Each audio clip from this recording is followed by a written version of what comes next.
Hey guys, just want to make a quick video. I finished reading Deuteronomy 2 and kind of going through um, the deeper meaning of it and the meaning of some of the names and whatnot. So basically, like to recap from Deuteronomy 1. In Deuteronomy 1, Moses is telling the new generation of Israelites how their fathers basically are faithless because they didn't believe God could get them into the promised land, and that how they tried to beat them on their own, beat the Amorites, but God wasn't with them, and then they got defeated, and they basically had to walk the wilderness. And in Deuteronomy 2, it is taking us through those 40 years and what they looked like, right? So in those 40 years, they passed their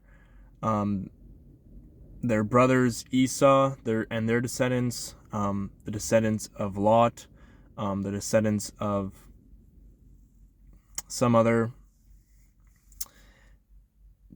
um, and then basically like 38 years in, every single one of the old generation, all their men die, right? All the faithless generation, right? And that is the basically like what they represent is just faithfulness, faithfulness less, faithfulnessless. There we go. Basically, they represent doubt in God, disbelief in God, and not trusting God, right? And basically, then they all die off, and then once all of them die off, then God commands them to go take over King Sion or Siron of Heshbon or something like that. I think it's maybe his name was Heshbon. I don't remember. But basically, they go take over Heshbon, and Heshbon in Hebrew means human logic, or like calculating, or accounting, right? Human logic though. And it's just kind of interesting because it's like, first the old faithless, doubtless, or doubtful, the faithless, why am I having such a hard time saying this? The faithless, doubtless, doubtful generation has to die off for the new generation of courage to come in and take over Heshbon and take over human logic, right? And defeat human logic before they can go into the promised land. And it's very, very interesting because this is what kind of I'm going through. Or this is what I'm going through. It's right. Like I had so much logic, right? And I relied on logic and human logic of myself, right? Um, and it didn't work out. And basically, you go through this season where you have to just trust and obey God, and you have to wander until basically your doubtful faithfulness mindset dies. And then you can go defeat human logic, right? And then enter into the promised land. And it's very interesting, and it very much applies to what I'm going through. And I just think it's very fascinating. Even that Heshbon means human logic is like really cool. And you also see that as the old generation of Israelites, as they're wandering for the 40 years, God provides for them, right? So God takes care of you even in the wilderness. And even in the wilderness, you have to follow and obey God, right? Because God told them, like, hey, you guys can't go defeat them and take over their land. You can't go defeat them, take over their land. You can't go take over them and defeat their land, right?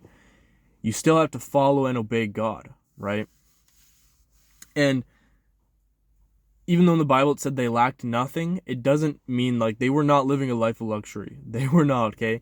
They just had the food, the water, and probably the shelter. Like, if that. Like, that's probably all they had. They had just what they needed to live, right? And you see this, like, when you go into the wilderness, when you go into the hard season, right?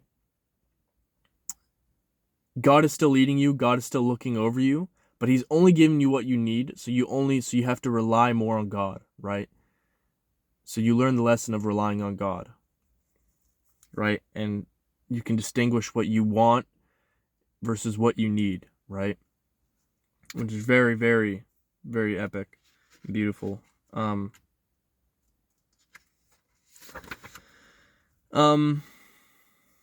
then another thing you see is the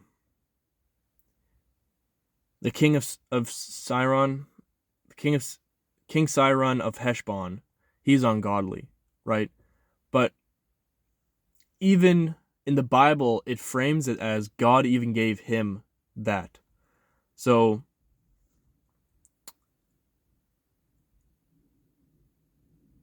God gives even the ungodly their resources and their territory, which is like kind of a big relief. It's kind of like weird, but it's a big relief because it's like if you see someone, that is a little bit wicked or a little bit evil or has sin in their life, and they have, more than you in their life, it's God that gives them that, right? And God's doing his thing there, right? And that's what he gave them, right? And it's none of your business to worry about or to, judge. And just that also kind of just brings some, like, just kind of kills comparison. Like, if you see someone else and they're doing better off than you and they're like quote unquote worse than you, like, it just like that just totally like breaks that idea. Okay. And yeah, and I just wrote in here like I just needed a few human logic. Like I relied very much on my own logic to get me what I wanted.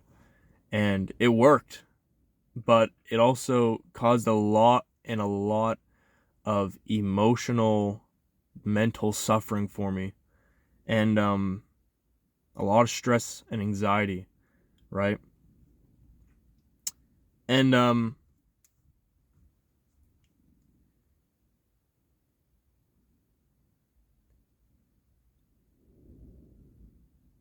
mean, and yeah, that's about it. Like for me, I just have to defeat that human logic. I'm starting to notice already, like in the last like 2 weeks, even just like especially the last week, like just this old mindset slowly dying off and this new courageous one coming in. And I see this happening, and now that I know this, I can hold on to the promise, that God is working, he's lighting, he is taking care of me. I have everything I need. Um and the next season that is going to be coming, that I maybe already am in, is defeating human logic, right? And that's something I have to do. But that's about it for this. It was a really good chapter, and I am honestly, I don't know if I could wait till tomorrow to read Deuteronomy 3. I think I'm just gonna start reading it like later today or something. But yeah, that's about it for this video. You guys have a great day, and I'll see you guys tomorrow. Peace.